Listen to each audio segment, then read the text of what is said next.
Today's video is going to be part one of the makeover of the little girl's room. So we have 3 kids sharing this room, and I have been wanting to do makeovers for all of the kids' rooms, well, ever since we moved in. But it's just been something that, for lots of different reasons that we don't need to go into here, has had to be kind of put off. So I think you guys are really going to like the transformation.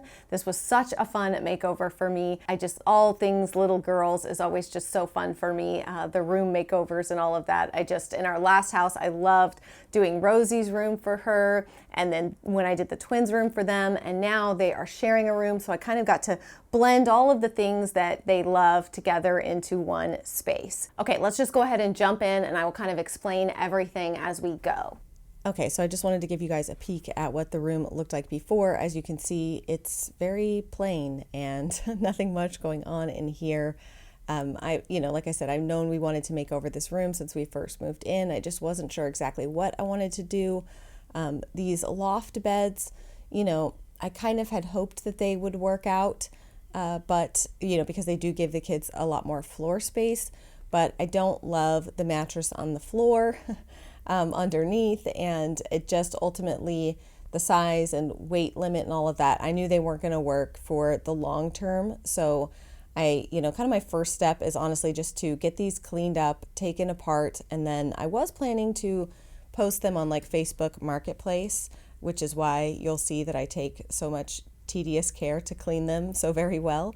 But we ended up having some local friends who could use them. And then the other thing is that I really wanted to take my time when I took them apart to separate all of the screws and all that kind of stuff and organize everything into baggies that were very well labeled, so that, whoever they went to could put them back together, hopefully, and have it not take forever. Since we don't have the original instructions anymore, I just wanted to make it as easy as I possibly could on whoever took them and needed to be able to put them back together. So it took me quite a while to do this, I'm not going to lie, but hopefully the next owner of these beds will love them. They are really great. I'll put a link to them down below in the description box.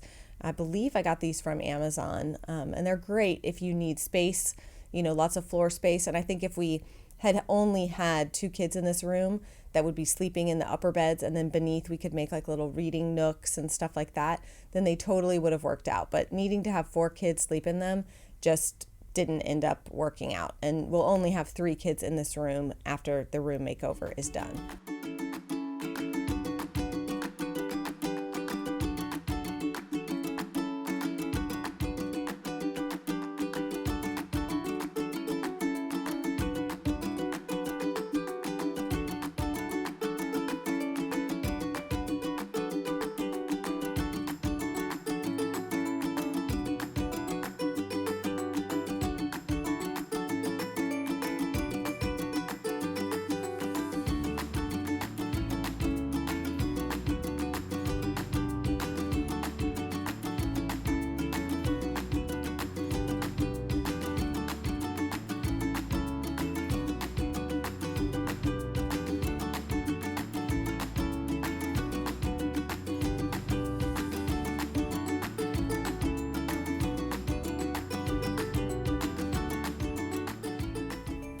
So the beds that I ended up going with were these beds from Ikea, and we've had a different variation of these beds before with my older daughters when they were little. Ikea has kind of revamped these, so we got this new version, and first of all, they're just super affordable. Let me just say that. They're just very affordable, especially when you have to buy 3 beds. But the other thing I really like is that they are adjustable to 3 different sizes. So the smallest size is kind of like a toddler bed size, and then there's like a medium size. It's not technically a bed size. And then the 3rd stage of the bed is a twin bed. So I like that we were kind of able to, make it work and not have to go ahead and have 3 full-size twin beds in here right now. So my twin daughters, who are 5, not to be confused with twin bed, my twin daughters who are 5, are in the toddler size, so the smallest size of the bed. They're both very, very tiny for their age especially.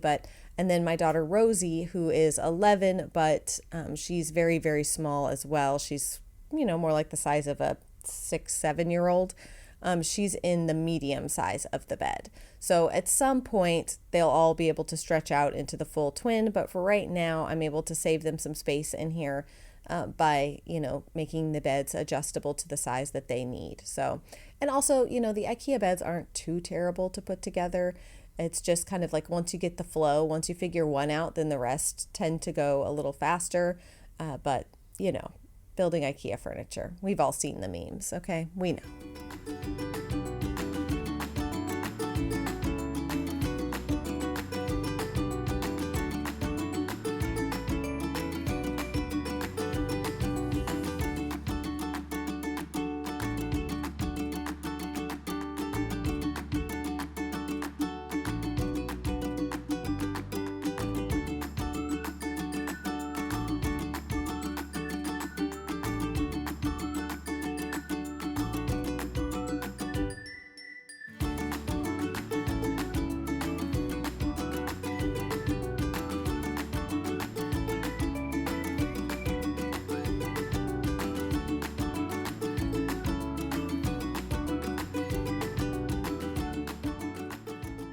IKEA also has a new mattress. So it's the one thing I don't love about IKEA beds is these, mattresses that they make, because they make their beds wider than like a traditional twin bed. It can make it difficult to find mattresses as well as bedding to fit. So this is the mattress where you can see there's like the toddler size, and then you have two extra pieces where, you would do like the medium and then the twin if you put all three in there. I ended up going with this as like an upgraded one, I guess. It's supposed to be, the mattress is supposed to be a little bit fluffier, I suppose, than their other one. I still wasn't overly impressed. I feel like they are still fairly thin mattresses. I'll show you guys in the next video in part 2 where I share the bedding and everything that we chose. I'll show you guys what I ended up doing to kind of just make these mattresses a little bit more comfortable, a little bit fluffier. I'll show you guys that in part 2. So now I am building the next piece of IKEA furniture, which is an armoire that I got for Rosie. This room also happens to have a very large bathroom. I have been keeping Rosie's clothes separate from the twins' clothes. There's a lot of reasons for that. If you have, a child with special needs, then perhaps you will understand, but Rosie kind of needs her own space for her things. Otherwise, she tends to get into everyone's things and make a big mess, especially when she's trying to find something to wear or whatever. So I wanted her to have her own armoire where I could really simplify her things for her to make to make it as autonomous as possible for her to get dressed in the morning. So I could sort and organize her, hanging clothes. I like to hang most of her clothes and then have, different baskets and stuff. And again, I'll show more of that in part 2, different baskets and stuff for like pajamas and underwear. It just really helps her visually to see her clothes very separated, very easily organized, and then everything on a hanger.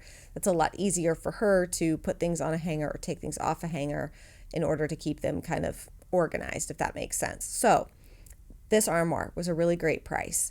It was kind of a beast to put together, but I did it. Okay, I did it.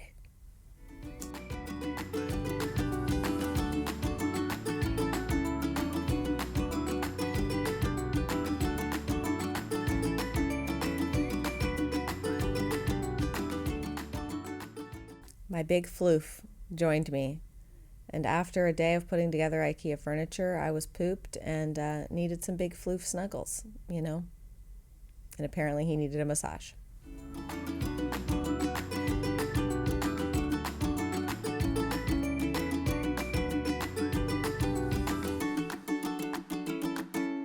Part of what has taken this room so long to get done is my indecisiveness about paint. I saw something on Pinterest that I loved, and I was really, really tempted to go for that.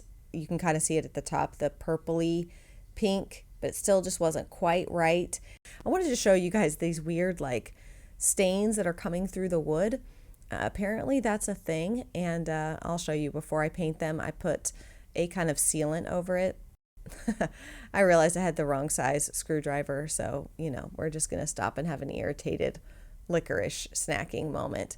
I don't know why I seem so irritated in this video. Honestly, I'm not. I guess sometimes even I forget that I'm filming, and I don't do a good job of fixing the RBF. It's just, I don't know what to say. It's my natural face. I'm not actually irritated. It's just my resting face. I can't help it. Okay. Anyways, my dear sweet husband brought me the correct size screwdriver, so we're done with licorice snacking and removing all of the face plates and everything. So this is the primer that I used to cover up some of those little spots that were coming through on the wood.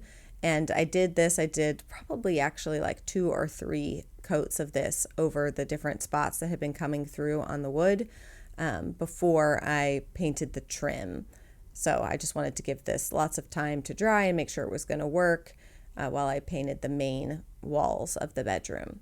So as far as the paint color in this room goes, man, I tell you, I just really went back and forth and could not decide. It was such a struggle for me because I had so many different ideas and visions, and ultimately I just decided that there's a paint color we used in our previous home that I really loved and had been wanting to use somewhere.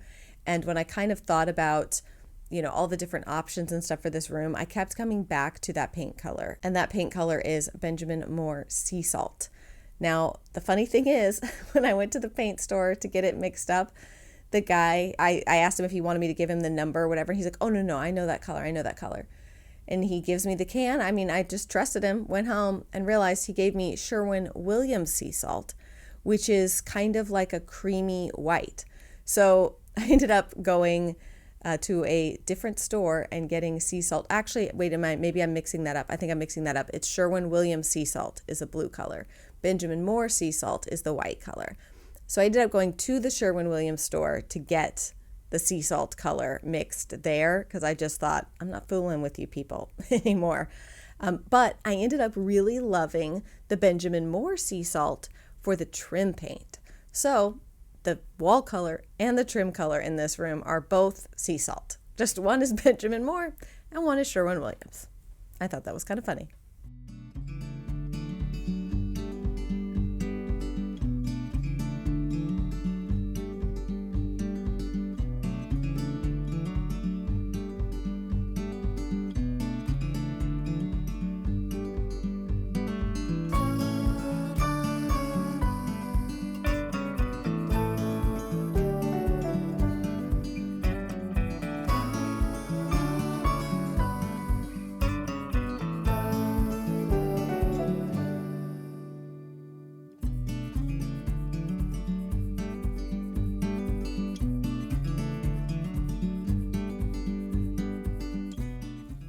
I feel like we should play a drinking game during this video of how many times do my cats get into stuff, particularly paint.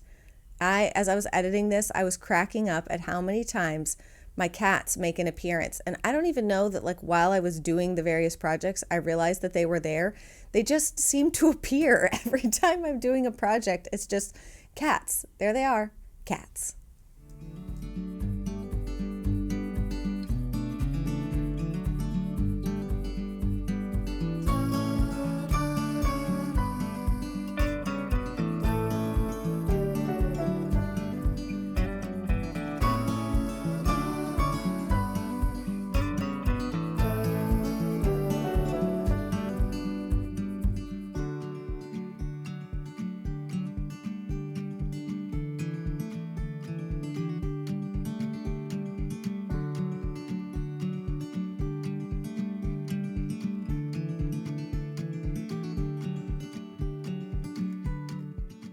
Okay, so now I'm applying that Benjamin Moore Sea Salt color as the trim color.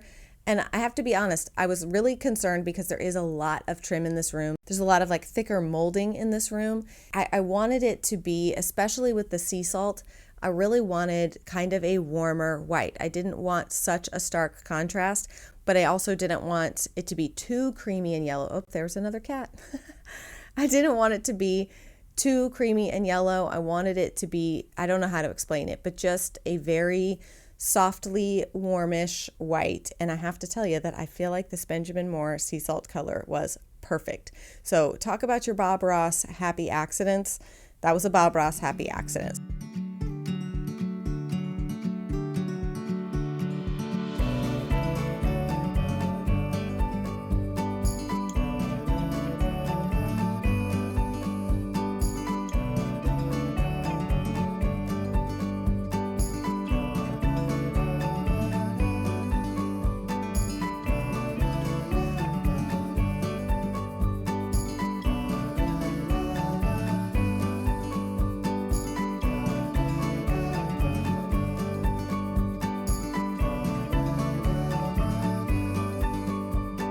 Okay, I just had to show you guys this part because this product is probably my new favorite thing ever, and I'm basically looking to paint anything and everything with glass because I want to use it so bad.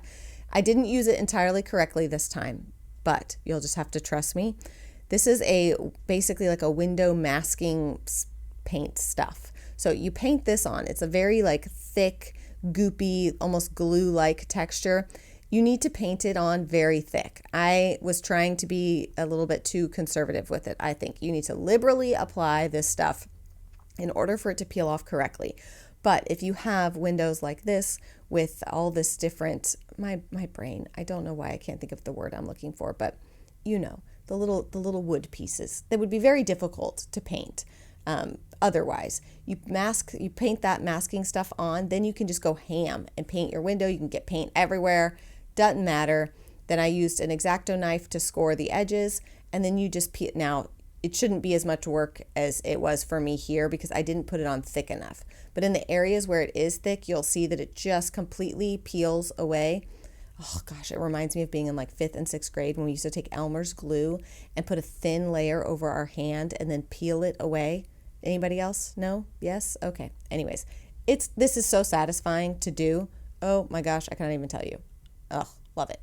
If you have a lot of windows to paint, definitely check out this window masking stuff. All right, next up, we are painting this piece of furniture. I got this from Wayfair, and I wanted a tall but substantial nightstand to go in between the girls' beds, and I found this on Wayfair, and I can't remember. I think it did come in colors, but I didn't necessarily love any of the colors, so I wanted to paint it myself. So I'm just using some tack cloth to get all of the any cat hair, dust, anything like that may be sitting on the piece of furniture. And then I'm using this, it's a furniture paint. It's not really a chalk paint. It doesn't have that finish, but it's a furniture paint that I got. I'll link to it below because they have some really beautiful colors. And I really loved how this product worked when I painted it on. So with this, you have to paint it on very slowly and sort of in very thin, but the paint itself is thick. So I don't know how I'm trying to explain this, thin but thick layers. This is just one that take your time and ensure that you are really doing everything you can to avoid a bunch of brush strokes. You can also roll it on. I find if I use a good quality brush and I take my time, cats again. If I use a good quality brush and I take my time, I don't need to roll it. It actually works better for me to hand paint it on, but you will see that just to kind of test it out and make sure that I had the best possible version, after I did my thin coats of paint, I did come back with a roller and roll on. I especially wanted to roll on something on the top, like one coat on the top, just to make sure that it looked nice and smooth and there weren't a lot of streaks from the paintbrush. So that's another thing you can do is just paint it on with a paintbrush for your first couple layers and then roll on the final layer just to kind of smooth everything out. And then I guess I didn't film it, but I did end up putting a top coat on this. And I will link the polyurethane that I used on top because I use it on all of my furniture and I love it. It seals everything. I always go for a matte finish. Well, not always, but most of the time I go for a matte finish when I am doing furniture. So the sealant that I put on this is a matte poly and it just works great. I've used it on the table in my homeschool room, lots of stuff. So I'll link it below, but it's an awesome finish top coat for furniture. All right, hopefully you guys enjoyed part 1 of this video. Be sure to subscribe, stick around for part 2. Is not going to be far behind. I'm not gonna make you guys wait a super long time. There's some really beautiful finishing touches that I just feel really brought the whole room together and made everything just come together into something cohesive that I know that the girls love and I think you guys will like too. So be sure to subscribe, come back. That's it for today's video. I hope you guys enjoyed and I will see you again very soon. Bye.